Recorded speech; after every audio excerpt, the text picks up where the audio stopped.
Hi అండి, welcome back to Shanvi creation. ఎలా ఉన్నారు? బాగున్నారండి? ఏమి లేదండి, నేను పిల్లల కోసం సాయంత్రం పూట వేడివేడి చనా చాట్ చేశాను.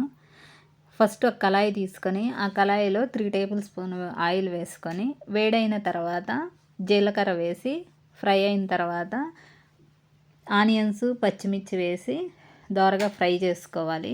ఫ్రై అయిన తర్వాత 2-3 టమాటాలు యాడ్ చేసుకోవాలి, కట్ చేసుకొని ఆ 3 కూడా ఫ్రై అయిన తర్వాత ఒక 5-6 గంటలు నానబెట్టుకున్న తెల్ల శనగల్ని బంగాళదుంప 2 ఉడకబెట్టుకొని తర్వాత మిక్సీ పట్టుకోవాలండి. మిక్సీ పట్టుకున్న తర్వాత ఈ ఆనియన్స్ పచ్చిమిర్చి టమాటాలు కొంచెం మగ్గిన తర్వాత ఆ పేస్ట్ను కూడా వేసుకొని 2-3 నిమిషాలు ఉడికించుకొని కొంచెం మిక్సీ వేసుకోకుండా శనగలు 1 కప్పు శనగలు ఉంచుకొని ఆ శనగలను కూడా వేసి 2-3 నిమిషాలు ఉడికించుకోవాలన్నమాట, కలుపుకొని. తర్వాత ఏం లేదండి, ఇంకా చింతపండు బెల్లం 2 కలిపిన వాటర్ కొంచెం యాడ్ చేసుకోవాలి, టేస్ట్ కోసం బాగుంటుంది టేస్ట్.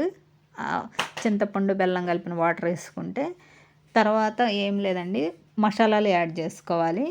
మసాలా ఏమేమి వేసుకోవాలంటే ఏం లేదండి, కొంచెం రుచికి సరిపడా అల్లం వెల్లుల్లి పేస్ట్ వేసుకోవాలి.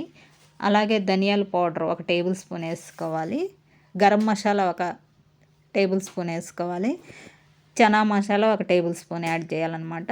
ఈ 3 వేసి కలుపుకొని 2 నిమిషాలు ఉడికిన తర్వాత లాస్ట్లో తగినంత కారం వేసుకోవాలి, రుచికి సరిపడా. అలాగే తగినంత ఉప్పు వేసుకోవాలి. వేసుకొని 3-4 నిమిషాలు ఉడికించుకోవాలండి. ఉడికించుకున్న తర్వాత లాస్ట్లో కొత్తిమీర అయితే యాడ్ చేసుకోవాలి. ఏమి లేదండి, టేస్ట్ మాత్రం చాలా బాగుంటుంది, ఒకసారి ట్రై చేయండి.